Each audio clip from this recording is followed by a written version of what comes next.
Olá, boa noite. Hoje a live é sobre vítima versus algoz. Essa dinâmica dentro do nosso sistema que nos aprisiona, ao invés de nos libertar, tanto a vítima quanto o algoz. E para isso eu convidei o Dr. Adailton, que deve estar chegando aqui direto da Nova Zelândia, para conversar com a gente. Olá! Para mim é boa noite, para você é boa tarde, né, doutor? Para mim é boa tarde, aqui é meio-dia. Certo, então eu estava falando que existe uma dinâmica entre vítima e algoz, que na verdade nos prende ao invés de nos libertar, né? E que essa dinâmica ela acontece muitas vezes de forma inconsciente, a gente não se dá conta, às vezes é uma reprodução sistêmica que vai acontecendo ali dentro do núcleo familiar, né? E eu queria falar um pouco mais sobre isso, por isso que eu te convidei, né? Tenho acompanhado aí suas lives, seus posts, Uhum. são bem, são bem. Quem quer se cura vendo as lives e os posts. Mas enfim, é isso aí. Vamos começar nossa live. Tá bom, eu vou começar me apresentando ao seu público, né? Uhum, Eu sou uhum, médico há 37 anos.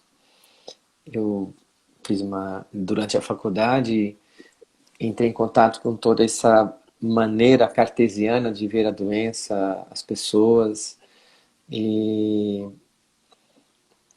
e aí, botando muita culpa em cima do micro-organismo, da bactéria, do vírus e tudo mais, como ainda continua ainda hoje. E depois eu conheci a homeopatia, que era justamente um foco diferente. A homeopatia coloca o foco no terreno, na pessoa, e não no doente, e não na doença. uhum. Essa abordagem me encantou. Então eu comecei a estudar homeopatia e isso foi abrindo muitas madeiras, muito, muito ampla, né? E depois eu comecei a estudar iridologia, e alimentação, fui mudando a minha alimentação. Eu comecei a estudar medicina chinesa, isso foi ampliando o sentido da medicina energética. E na prática, no dia a dia, os casos de, principalmente, daí eu fiz formação em ginecologia e obstetrícia, também comecei a atuar fazendo partos de uma maneira respeitosa, de uma maneira humanizada, fiz partos na água, cheguei a fazer alguns partos domiciliares, partos hospitalares, partos de cócoras, enfim, um parto que eu chamo parto de respeitoso, respeitando a fisiologia. Esse processo todo me levou depois a estudar outras coisas, estudar nova medicina germânica, estudar psicossomática, e depois uma experiência com uma constelação familiar sistêmica há 10 anos atrás. Isso me trouxe uma nova maneira de olhar a vida, me olhar a mim mesmo, olhar as relações humanas e olhar para as doenças, para os doentes, para o meu trabalho, para a minha vida, para tudo. Isso fez um impacto muito grande, lento e progressivo, e essa visão da constelação, ela realmente entendi que não era uma terapia em si, é um modo de vida, é um modo de ver a Estilo vida. de vida. É um estilo de vida, é um modo de olhar para o trabalho, para o tempo, para o dinheiro, para as relações humanas, enfim, para a sexualidade, para tudo, criação de filhos. Então é nesse momento que eu vivo hoje, integrando tudo isso, esse conhecimento da medicina energética, da medicina tradicional, né, a medicina da matéria, a medicina cartesiana. Também existe muitos elementos que são positivos na medicina dita oficial, né? O processo cirúrgico, o processo anestésico, as investigações diagnósticas, então tudo isso é bastante interessante. Tá? Tem que ser aproveitado, não pode Uhum. ser excluído. Sim. E aí, com o conhecimento das experiências com a constelação familiar sistêmica, eu comecei a ver que existia basicamente isso. Existia, eu lembro quando eu comecei, estudei a primeira vez o triângulo dramático de Karpman, né? que, é, que foi um discípulo do Eric Berne, que foi o cara que estruturou a análise transacional na década de 50. Então, o Uhum. Karpman ele viu que tinha um jogo entre um jogo infantil, né, que era um jogo onde a pessoa se colocava como vítima, como fraca, despertando no outro o sentimento de pena. Então, despertar no outro sentimento de pena, todo mundo de que você sente pena está na posição de vítima. E todo mundo que tem o sentimento de que eu vou ajudar, eu posso fazer uma coisa por essa pessoa, ela entra no papel de salvador. Uhum. Para tirar aquela vítima daquele buraco, daquele lugar. Olhando por esse prisma da vítima e do salvador, não, no algoz ainda não. O algoz vem depois, Não, porque é de Salvador. o É, salvador é o papel mais comum. O problema é que quando você é. salva uma vez, você salva duas, na terceira você não salva, aí você já não virou, já deixou de ser salvador, né? Então a pessoa ela tem carência afetiva, ela tá precisando que você dê um abraço nela, ok? Você dá um abraço, ela ficou bem. Dali a 3 horas ela tem a carência continua, você vai lá dar um outro abraço, aí ela gosta, fica de novo. E chega uma hora que ela quer um abraço, você não tá afim, você fala não dá, aí você já imediatamente você sai do papel de salvador e vira algoz. E essa pessoa se volta contra você, né? Então, o papel da vítima, ele é muito antigo, ele é aquele que desperta no outro o sentimento de culpa. Então, é algo muito profundo para poder mexer na nossa estrutura comportamental. E isso desencadeia em nós um certo poder de poder fazer pelo outro algo de ajuda, né? Fazer o outro feliz, fazer a vida do outro melhor, fazer a vida do outro mais fácil, ajudar o próximo, né? Que muitas pessoas entendem como sendo isso como amor. Então, antes do papel de algoz, existe o papel de vítima. E toda vítima, ela é vítima porque existe um algoz, um perpetrador, um dominador, um culpado, vamos chamar do culpado, né? Então, eu fiz isso porque fulano fez aquilo, né? Então, está justificado. Olha, eu só fiz isso para você porque aconteceu aquilo. Então, quando eu justifico, eu estou colocando um algoz na jogada. Uhum. E daí, essas dinâmicas, elas acontecem dentro das famílias, né? Eu sou assim porque a minha mãe não me deu tal coisa, ou porque o meu pai me abandonou na infância, né? E aí essa vitimização ela vai sempre se mantendo para justificar eu me manter naquele lugar também.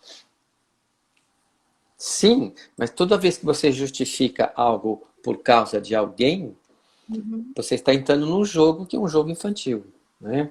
Qual que é a diferença do Sim. jogo infantil e do jogo adulto? No jogo infantil, Hum. a criança ela nunca assume a responsabilidade dos atos dela. A criança não faz acordos que ela arca, porque ela não vai ter nenhuma penalidade, né? Então, Uhum. ela, entre aspas, aprende a jogar e aprende a mentir. Então, Uhum. ela quer comer um chocolate, você fala, mas agora é 11h30, se você comer, você não vai almoçar. Não, eu vou almoçar. Aí ela come o chocolate, chega na hora do almoço, ela não almoça, porque ela não arca com o que ela bancou. Então, no jogo infantil, Uhum. não existe autorresponsabilidade. As pessoas não assumem o que elas fazem, elas continuam à deriva do julgamento do outro, né? E e aí surge a culpa. Então, você fala, mas você não vai comer? Ah, você me deu chocolate. Então, o salvador vira algoz imediatamente, né? Então, esse processo de culpabilizar outros ou justificar outros é um processo, sim, de vitimização, né? Então, Uhum. Vanessa, você pode vir jantar na minha casa amanhã? Ah, não posso porque eu já tenho um compromisso. Aí eu perguntaria, se você não tivesse o compromisso, você viria? Ou é uma desculpa para você falar que você não vem, né? Então, isso são jogos infantis. Quando a gente fica justificando, a gente quer virar o salvador, quer virar o bonzinho, quer ter vamos dizer, a inocência, né? Quer alcançar a inocência. É aquela pessoa que já começa a frase se justificando. Antes de falar o fato, ela se justifica. E, doutor, e essa dinâmica dentro é, de algo, vamos dizer assim, dos abusos? Como que essa dinâmica se faz? É um processo bastante complexo, né? Vamos começar pela palavra abuso. Tem uso e tem abuso. Então, o que é a diferença de uso e abuso? É, a prefixo ab é de absurdo. Abuso é um uso indevido. Eu posso andar de carro a 80, 100 por hora, mas eu posso abusar e andar a 200 por hora. Então, esse abuso, eu estou fazendo algo, um uso indevido daquilo que é, no caso, o objeto é o carro. O que Uhum. acontece muito comumente nesse pensamento que algumas pessoas entendem que eu posso usar você para me fazer feliz. Eu posso usar você para preencher as minhas necessidades. Eu posso usar você para me dar aquilo que eu não tenho, seja material, seja emocional. Então, quando que isso acontece? Quando alguém faz alguém feliz. Quando A faz B feliz. Ou quando B fica feliz porque tem A. Um exemplo clássico são os relacionamentos. Tem muitas pessoas que falam, o que tá... sou infeliz porque eu não tenho relacionamento. Tá. Aí quando tem um relacionamento, é infeliz porque tem um relacionamento. E, e então, assim, ou fica feliz porque tem um relacionamento. Aí o relacionamento vai embora, a pessoa ela fica infeliz. Porque aquele relacionamento preenchia algo nela. E isso é um abuso. Eu estou Hum. usando o outro a favor, né? Esse processo ele é bem estudado em termos da dinâmica do Reich, num procedimento que a gente entende como sendo a psicopatia. O psicopata ele é usado, ele é abusado pela mãe para a mãe ser feliz. Então ele é o menino que faz a mamãe feliz, ele é aquele que a mamãe dá bicotinha na boca, sabe? E é aquele que a mamãe fala, você é tudo para mim. Então ele vai crescendo com esse sentimento de que ele faz a mãe feliz. No fundo, a mãe está usando ele para se fazer feliz. E isso é um abuso. Toda criança que foi abusada, ela tende futuramente a abusar outros. E esse jogo vai se perpetuando. Vão surgindo abusados, abusadores, abusados e abusadores. O que acontece com o abusado é que ele busca um abusador para abusá-lo. Então são dois que precisam, é o yin e o yang. Um precisa do outro. O abusador precisa se sentir abusado, porque isso é amar. Que ele amava a mamãe, ou ela amava a mamãe, sendo abusada pela mamãe. Então o que ele entende que é amor? É ser abusado. Então, para amar, ele vai buscar alguém que abuse. Então, o abuso que começa da mãe com o filho, da mãe com a filha, na vida adulta vai determinar relacionamentos abusivos. Naturalmente, essas mulheres vão procurar homens mais fracos, homens às vezes alcoólatras, que elas dominam durante um período e que chega um determinado momento, esse homem, ele foi abusado pela mãe e quem é abusado sente o quê? Qual a emoção de uma pessoa que é abusada, que é vilipendiada, que é desrespeitada, que é humilhada? Qual que é a emoção? Mágoa, raiva, Exato, isso mesmo. vingança. Exato, isso mesmo. Mas como criança, a criança não tem condição de assumir que tem raiva da mãe. Não tem essa maturidade.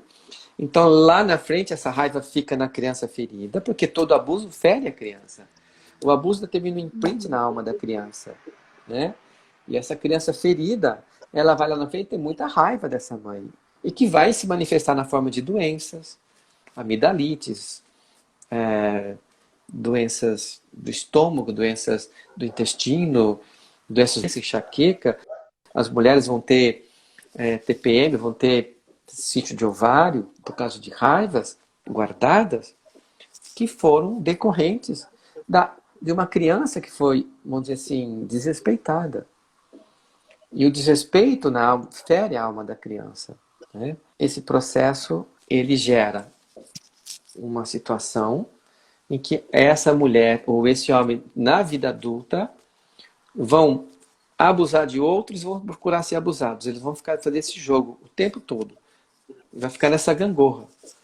Então, aí um dia esse cara, esse homem, que agora é um adulto, ele vai lá e bebe. Ele entra num estado de alcoolismo. E o álcool tira o freio, tira o controle, tira o juízo.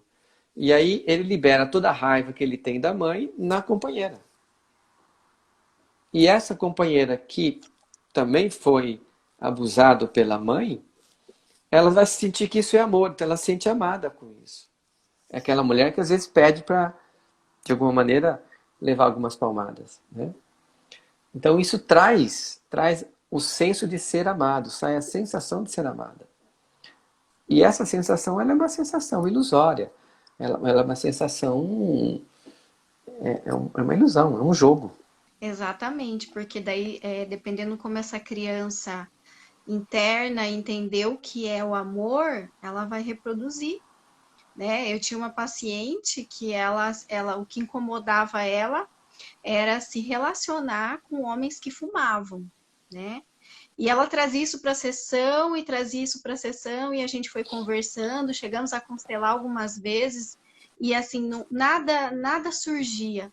Aí um dia eu perguntei assim para ela, falei, gente, como que eu nunca perguntei isso antes? Mas enfim, um dia eu perguntei assim para ela, tá, e quem fumava na sua casa?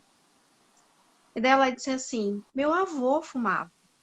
Meu avô, nossa, aí o olho dela brilhou.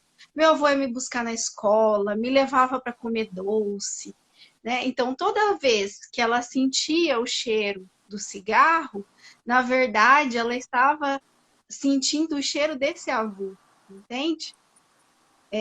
Eu dei um exemplo simples para entender como a criança entende o amor, mas essa mulher, quando ela se deu conta disso, ela começou a mudar a dinâmica de escolha dela, né? Ela se deu conta de que ela era protagonista da própria vida e que ela não precisava deixar essa criança ferida fazer as escolhas por ela. Que ela podia escolher um homem que não fumasse, né? Então, às vezes a gente pensa no protagonismo da vítima e do algoz ali como sendo um abuso muito grande, né? Por isso que eu te fiz a pergunta sobre o abuso, né? Uhum. Porque, na verdade, às vezes o abuso vem representado de uma coisa tão pequena, entre aspas, né? Para a criança aquilo é grande. E aquilo ficou internalizado de uma forma grande. Uhum. É muito complexo isso, porque essa forma de, historicamente falando, no passado, nas civilizações primitivas ou no começo da evolução do homem, como família, como os primeiros grupos, por causa de sobrevivência, um grupo começou a querer roubar a comida de outros. E esses grupos começaram a construir clãs, muralhas, cidades, deixaram de ser nômades. E o que defendia era a força bruta. Era a força do homem que defendia, que protegia. E as mulheres ficavam com a função de cuidar e educar dos filhos, e alimentar os filhos. Então, o homem, com essa força, com a força muscular, que trazia essa proteção para o clã, ele começou a usar também essa força para a dominação da mulher. Impingiu ao feminino uma agressão, um desrespeito, que durou séculos. De medo de posse, né? De posse, de coisificação da mulher, né? Então você vê, até hoje existem civilizações, algumas religiões, que a mulher não tem direito, a mulher vale menos que o homem, né? Na China, por exemplo, o ultrassonografista não pode colocar o sexo da criança no ultrassom. Ele é proibido. Porque muitas mães que estão grávidas de mulheres acabam abortando. Porque a mulher é desvalorizada, né? Antigamente, os pais tinham que pagar o dote da filha. Além do mais, custava caro. Então, a mulher o feminino foi agredido pela violência do homem. Em um determinado momento virou vítima. E aí nós temos um caso de dominador e dominado. O que Uhum. acontece é que a mulher tem uma força emocional e espiritual muito maior que a do homem. A força da mulher não é muscular, não é pela testosterona. A força da mulher é espiritual. Tanto assim que a mulher, ela Uhum. aguenta o trabalho de parto, aguenta as dores muito mais que um homem. A mulher é muito mais resistente que um homem. E aí, o que as mulheres descobriram? Ah, ok, mas todo homem nasceu de quem? De uma De uma mulher. mulher. Então elas falam, E do homem também. sim, mas é que eles são criados pela mulher. Eles são educados pela Uhum. mulher, fica dentro da barriga da mulher, Sim, amamentado pela mulher. A mulher, a mãe, ela tem sim. uma importância na, na vida de um homem muito maior que a do pai. Pelo menos nos 7 primeiros Uhum. anos. Né? Então, esse homem acabou ficando Sim, preso a sim. essa mãe, ficou preso a esse amor materno, a essa segurança, a esse colo, a esse referencial. E as mulheres começaram a criar homens presos às mães.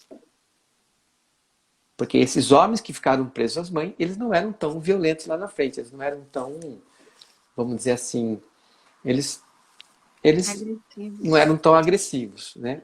Em termos. E então esse jogo foi virando com o passar dos séculos. E hoje em dia a gente vê o quê? Justamente a decorrência disso. Posso estar errado, mas como eu vejo, tá? Eu vejo que nós vivemos num Uhum. matriarcado total. As mulheres controlam as famílias, o que uma mulher não quer numa casa não acontece. A mulher educa o filho do jeito que Sabe ela qual que é o quer. problema? E aí, o que acaba... Mas sabe qual Ah, que é o problema? Eu concordo. Podemos até estar nesse movimento já matriarcal. Mas ela vem com não com a energia da fluidez do yin. Ela vem com a energia, muitas vezes até distorcida, do yang. exato. Então a gente está Porque com é a uma mulher guerra. dominando, é. E vai gerar uma Então a gente ação, está com a mulher uma reação. dominando, Uhum, mas ela não, ela tá, mas ela não tá. É o matriarcado, mas ele não vem carregado dessa energia de sutileza, da espiritualidade, da doçura. Ela vem carregado ainda da competição, né? Ainda do não demonstrar a vulnerabilidade. uhum, Né? Por isso que eu vejo ainda muito essa dinâmica de vítima e algoz. Às vezes entre as próprias mulheres mesmo, sabe? Aquela ali, ela é frágil demais. Aquela ali é vulnerável demais, né? Isso que é qualidade do feminino fica abafado, uhum. né? Exatamente. E eu acho que eu tenho uma outra qualidade que eu vejo do feminino como ginecologista, trabalhando com mulheres há tantos anos, que é a história do Uhum, óvulo. O óvulo ele não tem movimento. O óvulo é movido pelos cílios da trompa, né? Quem tem movimento é o uhum, espermatozoide. Aliás, uma dica para quem está nos assistindo aí, né? Para que um relacionamento dê certo e seja saudável, quem deve tomar a primeira atitude é o masculino, que dá o movimento. A mulher seduz, o homem conquista. Dica para as meninas, tá? Então, ótima dica. não avance e peça o WhatsApp do camarada, porque isso não vai ter força, tá? Então, a mulher no feminino tem força, o homem no masculino tem força. Tem duas polaridades que se ajuntam e se separam, se ajuntam e se separam. Então, eles vão sempre fazendo esse fluxo de expansão e contração, né? Mas, voltando, me perdi. Uhum. Eu estava falando... Você estava falando sobre o movimento do óvulo. Ok, então o óvulo é isso, o óvulo ele não tem, ele acolhe e o espermatozoide vem.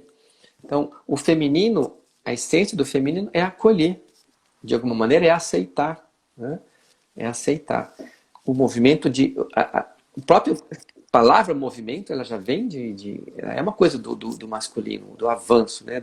Da luta, da Uhum. guerra, do trabalho, então é algo que não tem a ver, né, com a essência do feminino. Mas eu concordo com você, sim. O feminino ele acontece justamente, ele está distorcido dentro de nós. Todo homem tem um feminino, toda mulher tem um masculino. Então, o meu masculino vem dos conceitos da minha vivência com a minha mãe e com o meu pai. O problema, Vanessa, é que a criança, durante 5 anos, não aprende pelo que ela escuta. A criança não aprende com o que ela vê. Ela aprende pelo que ela sente, porque a mente da criança, ela tem uma mente como se fosse a do cachorro. O cachorro vê emoções. A criança só vê emoções, ela vê pensamentos desde o útero. Ela tem um frequencial de onda cerebral que ela capta as emoções da mãe e do pai. Tanto assim que uma criança de 1 ano, ela já entendi criança de 10 meses com pneumonia porque os pais estavam se separando. Não sabia nem falar, nem andar. E já estava captando o problema dos pais sobre ela. Então, aí ela vira o quê? Aí ela é vítima. Ela se faz como vítima. Eu carrego o problema de vocês, sim. Né? Então, a criança, ela aprende esse jogo de masculino e feminino sem palavras. E ela é do quê? Essa desorganização que vem de séculos e séculos. Até que a gente consegue fazer um pouquinho melhor. Então, se eu conseguir avançar um pouco, eu estou ajudando a minha filha, que vou ajudar um pouquinho mais meu neto e meu bisneto. Mas se eu entro no mesmo jogo, só vai piorar. A conexão com o meu feminino, a conexão com o meu masculino, ela precisa de um ato de coragem. Ela precisa de uma ousadia e de um conhecimento. E de autoconhecimento. E aí que entra todos os processos terapêuticos de autoconhecimento. Né? Seja, seja terapia, seja... Nossa, tem tantas terapias que ajudam no autoconhecimento hoje em dia, né? A constelação é apenas mais uma delas. Mas a constelação mostra esses conflitos transgeracionais, né? Então, em alguns exercícios eu levo numa meditação muitas pacientes ao momento dentro do útero. E ali eu faço ela sentir o que a mãe sentiu quando ela estava dentro da barriga. A última vez que eu fiz isso, a paciente falou assim: como é que sua mãe se sentiu? Ela disse: que roubada eu estou entrando, hein? Ou seja, veio uma rejeição profunda dessa filha que nunca aceitou a mãe. Então ela tem um problema. Quando você não aceita, quando você guerria, quando você tem raiva, você está presa ou está livre? Tá presa. Está presa. Então, é uma mulher que tem raiva da mãe, que ela não toma o feminino dela, ela entra numa postura um pouco mais masculina, porque do pai veio alguma coisa, mas ela vai casar, vai ter filho, vai ter um monte de coisa, mas vai vir uma doença, ou um sintoma, para mostrar para ela que aquilo ainda não está acertado. Para levá-la a uma nova situação de vida. Tão forte. Isso que você está falando é tão forte. Eu fiz essa dinâmica com o Dr. Adalberto Barreto. E quando eu fiz, a minha avó paterna faleceu alguns meses antes de eu nascer. E eu senti na dinâmica, as pessoas passavam a mão na barriga da minha mãe e falavam assim: mas logo ela vem, a tristeza vai passar. Aquilo me dava uma raiva dentro da barriga da minha mãe, que você não tem ideia da raiva que eu sentia. Por quê? É como se eu tivesse obrigação de... Não escutei isso dos meus pais, né? Mas das pessoas que passavam Não, a mão mas na barriga a da sua minha mãe mãe. não falou, mas ela pensou. Pode ser, Né? Pode ser. pode ser. E foi assim, um sentimento de raiva tão grande que eu senti, tão grande, né? Que aí depois, alguns anos depois, eu vou e quebro a perna, com 30 e poucos anos, eu vou e quebro a perna direita para quebrar esse. Não vou carregar mais, não preciso fazer ninguém feliz, a não ser eu mesmo. Então, isso é uma forma de abuso. Toda vez que uma criança faz um adulto que é evoluído, que não consegue se fazer feliz, não consegue se preencher, né? Vai usar uma criança. E aí é complicado, né? Por isso, sabe, doutor? Às vezes, esses dias até eu já até comentei isso aqui, mas agora acho que cabe comentar de novo. Eu escutei assim: você não precisa da autorização do marido ou do homem que está com você para ter um filho. Se você quiser, vai lá e tenha o filho. E eu disse: não, se você está vivendo com uma pessoa, se acontecer, ok, faz parte dali. Agora, se você quer ter e a pessoa não quer ter um filho, né? A mulher quer ter e o homem não quer ter, e a mulher vai lá e faz com a intenção apenas dela, né, para suprir as necessidades dela, como é que essa criança vai nascer? Então, Então, aí são...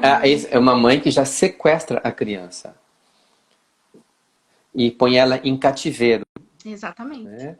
Vai dar tudo, vai tratar muito bem, essa criança vai ficar presa a essa mãe. E ela não tem a força do pai. Para que serve a força do pai? Para cortar o cordão umbilical emocional que liga a filha à mãe. É a força do pai que empurra a criança para a vida. E isso começa com 7 anos. Vai dos 7 aos 15. É uma outra. Então a função do pai, ela vem depois da função da mãe. Mas se só existe a função da mãe, o feminino é pesado. O feminino é parcial, o feminino vira raiva e vira vingança, né?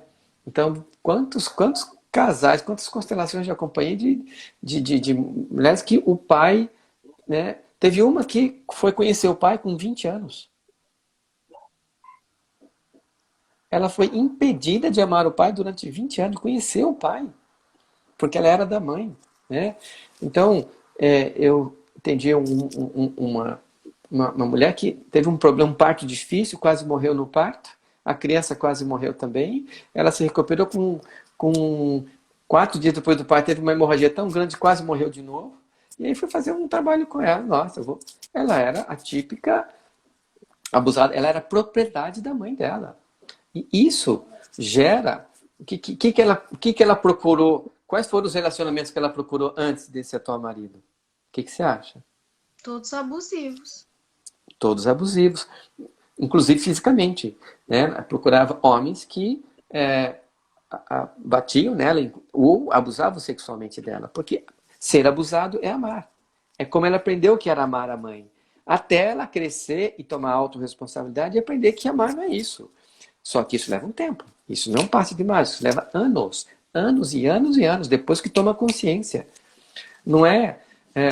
Eu fui consultar uma vez um paciente, ela falou assim: o que faço? Eu queria entender por que o câncer da tireoide voltou. Eu peguei essa frase e anotei. Aí contou toda a história. Eu falei: entender não vai resolver. Você já entendeu o porquê você teve o câncer da tireoide. Ele falou: já entendi. Tá. Se você entendeu, e aí você fez um monte de terapia e achou que isso entender adiantava, eu vou dizer para você que não adianta. E segunda coisa, o câncer não voltou. Ele nunca foi embora.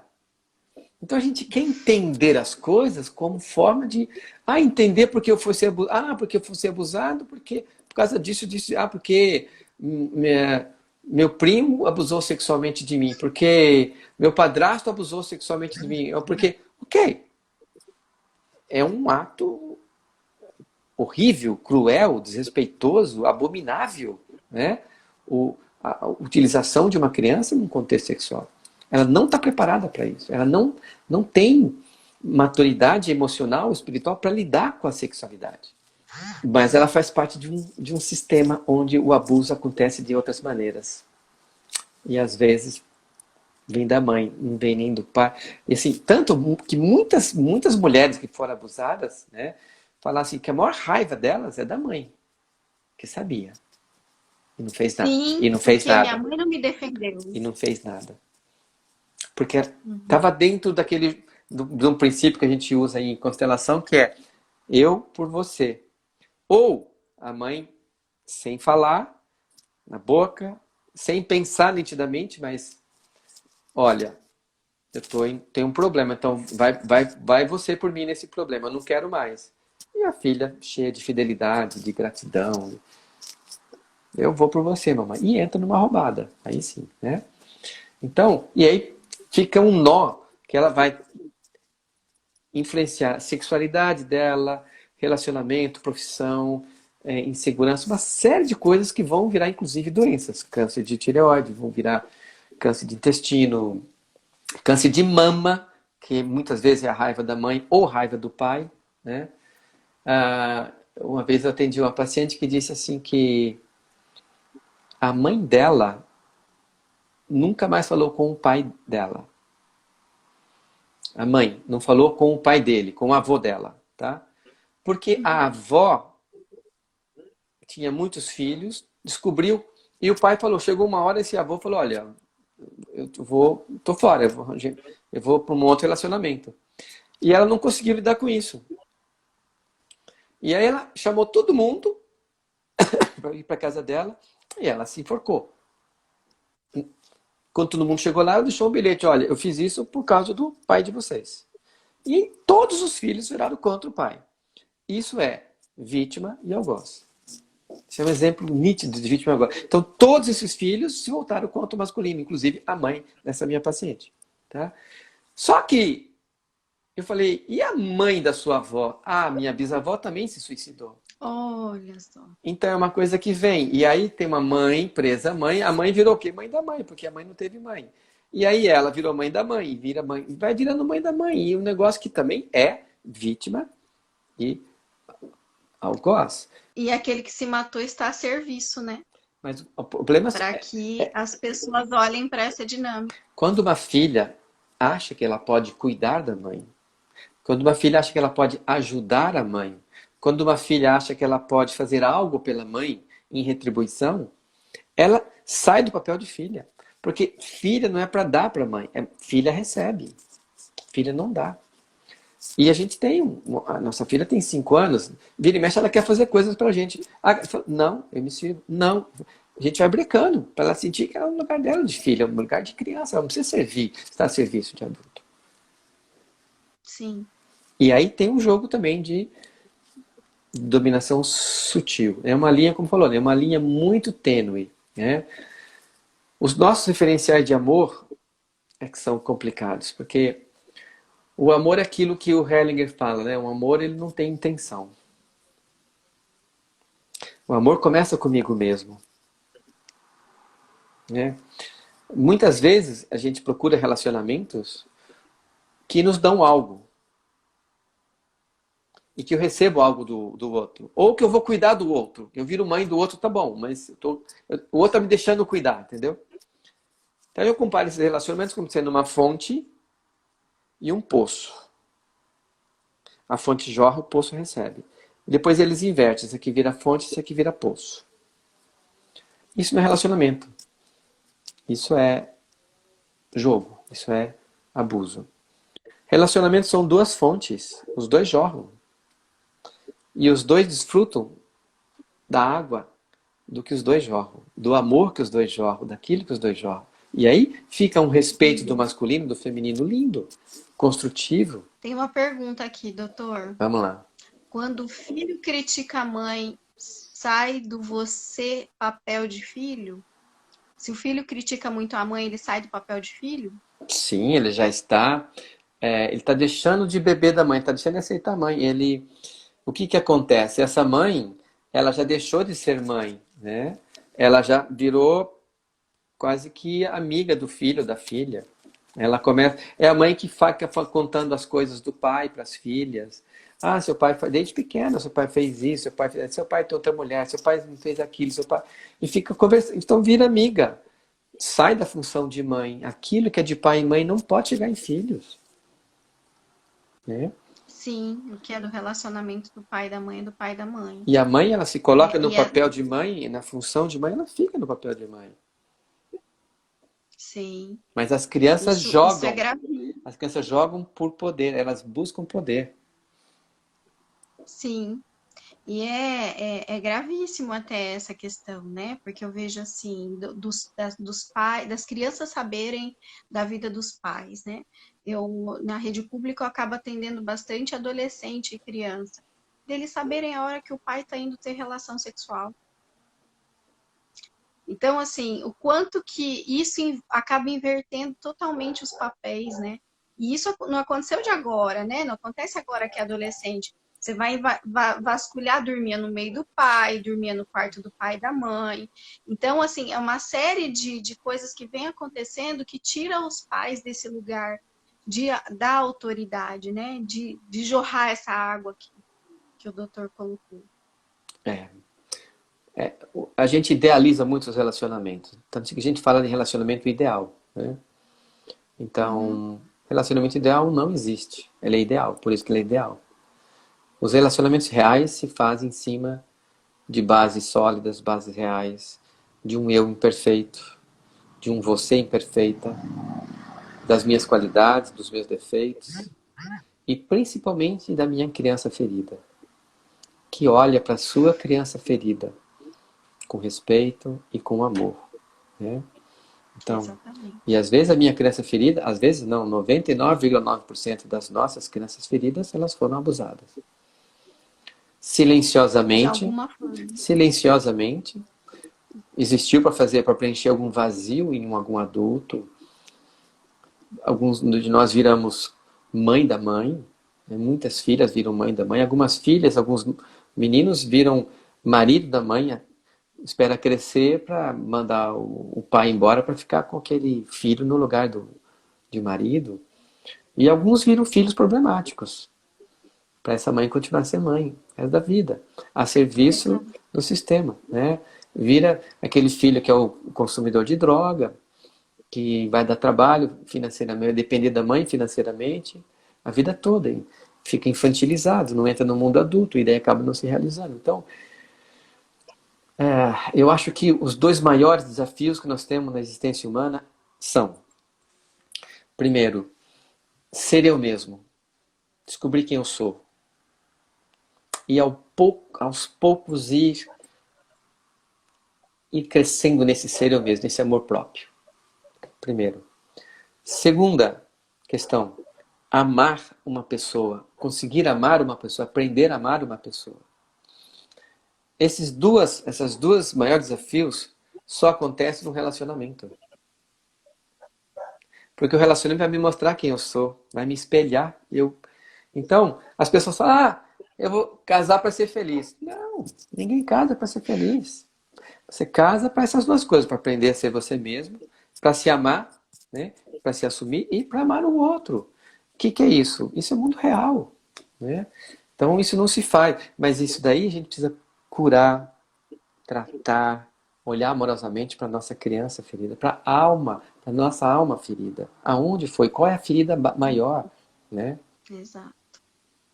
Até onde o relacionamento afetivo é É, necessário para vencer desafios? Fundamental.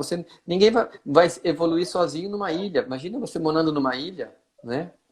Até o náufrago lá tinha que conversar com o Wilson, porque tinha o Wilson. tinha o Wilson, ele precisava de alguém, porque não consegue. A gente precisa de relacionamento para nos refletir, para nos espelhar e para nos mostrar nossas falhas. E para nós desejarmos ser pessoas melhores. E para isso, sair desse jogo de vítima, né? De que eu sou coitadinho e de que eu. Enfim, né? Você sabe, doutor, que outro dia eu atendi uma moça que ela tinha sido abusada e ela pediu para mim que ela queria voltar na hipnose, ela queria voltar no momento do abuso. Eu falei, você tem certeza que você quer fazer isso? Ela falou, eu quero, por favor, eu quero. E eu fui com ela no momento do abuso. E a gente foi buscando as sensações que ela teve. E aí, num momento, ela disse assim para mim: eu faço a hipnose exoriana, então ela é consciente, né? Então, aí ela falou assim para mim. Eu falei, o que você sentiu? Ela, raiva, o que mais? E ela foi falando, até que ela começou a chorar e disse assim: eu senti prazer. Aí, a hora que ela falou isso pra mim, eu cheguei a me arrepiar, porque ali ela estava virando protagonista da vida dela. Né? Uhum, Ela estava saindo do papel da vítima. Por quê? O corpo, ele não entende que é um abuso. uhum, O que entende que é um abuso é a alma, uhum, né? Que está sendo invadida, vamos dizer assim. E aí, a hora que ela voltou da hipnose, ela falou assim: nossa, agora eu entendi porque eu me sinto como eu me sinto. uhum. Porque eu me sentia culpada. Né? E aí a gente foi conversando sobre isso e era a culpa que ela sentia era de estar se sentindo vítima. daquela situação, da qual ela também tinha sentido prazer. Por mais dor que havia de um lado, do outro também havia prazer. Muitas E essa mulheres dinâmica, vivem essa culpa, né? E muitas vezes eu já vi constelações em que as filhas entravam nessa situação de abuso, seja com pai, com padrasto, com tios, com avós, com vizinhos, com primos, e normalmente tinha escondida a participação da mãe, que não queria estar nessas coisas, né? E teve uma situação que a mãe foi ajudada por uma irmã dela que tinha um filho. E esse filho era 10 anos mais velho que a filha dela. E, e esse filho começou a abusar dessa filha. Eu tinha acho que 17 anos e ela tinha 6 anos. A mãe sabia. Mas a mãe não falou nada porque ela devia muito para outra. Aí fala, como você sentiu? Eu me senti uma moeda de troca. Né? Então, o abuso sexual, ele é horrível. Ele é um ato de desrespeito à alma da criança total. sim, Ele pode ser silencioso. Um abuso sexual ele pode ser quando uma mãe espera que uma filha, que espera que seja homem e nasce mulher. Isso é um desrespeito, isso sim, é uma forma de abuso.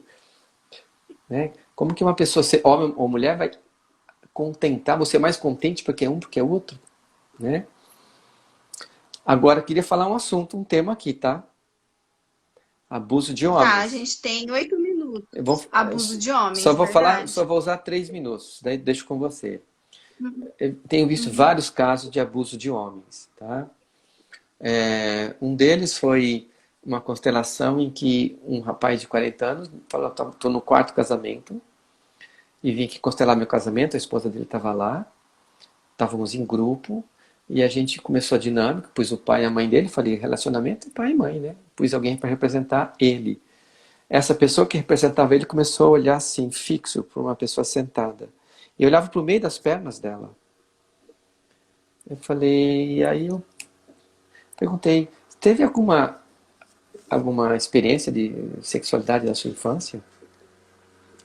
Ela falou, sim, teve. Eu tinha 6 anos e tinha uma vizinha que tinha 12 anos e me iniciou na vida sexual.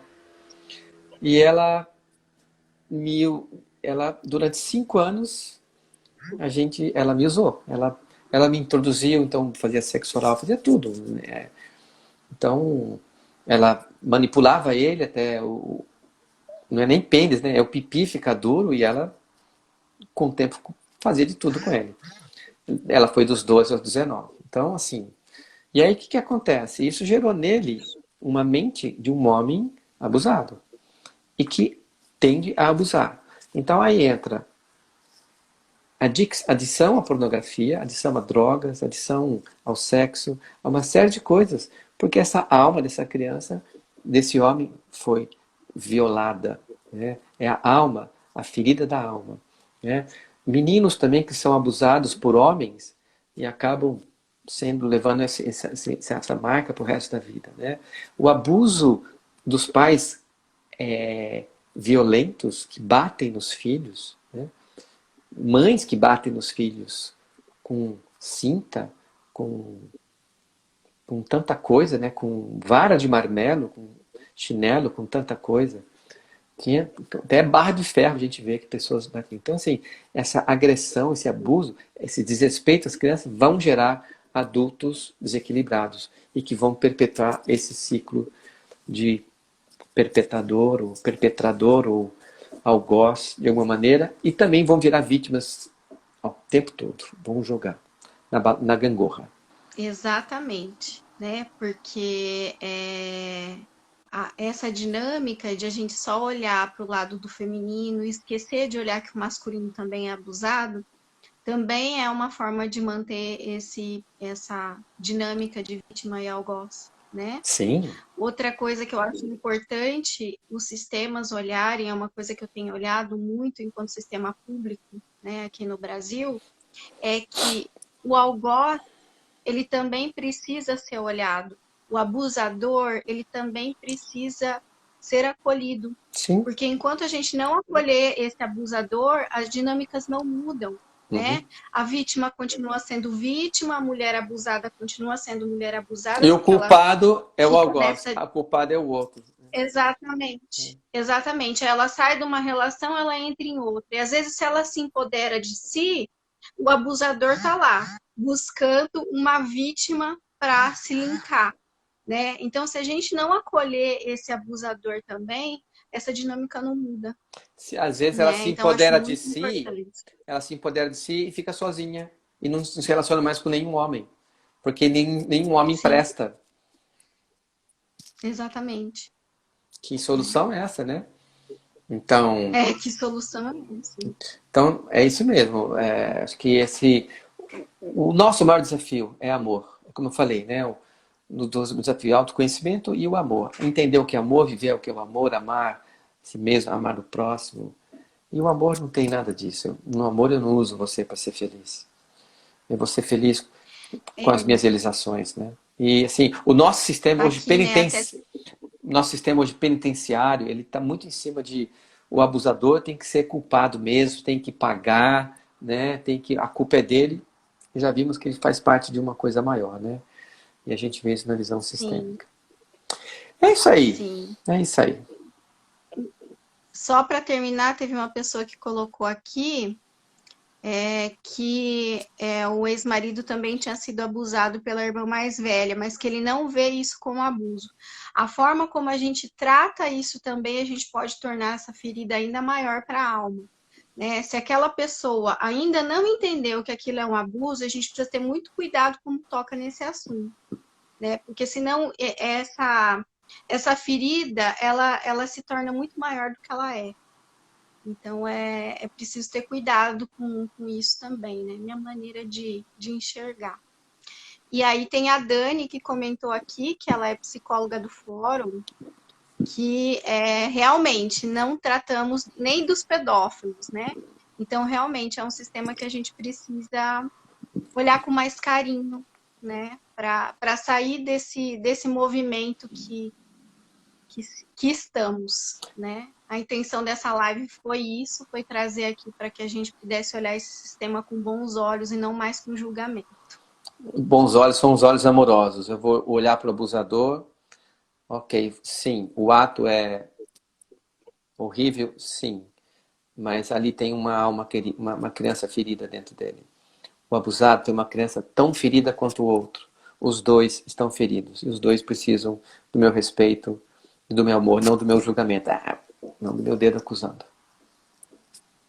Exatamente, exatamente. Doutor, gratidão, muito obrigado. Foi maravilhoso o nosso bate-papo. Espero que a gente possa fazer outras vezes. É muito gostoso te ouvir falar. Eu sempre escuto as suas lives, porque é muito aprendizado, né? E não tenho nem palavras para agradecer a quantidade de aprendizado que essa noite aqui em 1 hora trouxe para a gente. Que bom, eu agradeço a você o convite, a deferência e tudo que você falou, tá? Sou muito grato mesmo e por essa oportunidade de levar essas experiências e um conhecimento amoroso para uma vida melhor, mais saudável, mais feliz, mais leve para todos nós. E é um grande desafio que todos nós temos. Eu também tenho os meus. Obrigado. Gratidão. A live vai ficar aqui gravadinha para quem quiser assistir de novo. Ok. Grande beijo, doutor. Até mais. Até mais.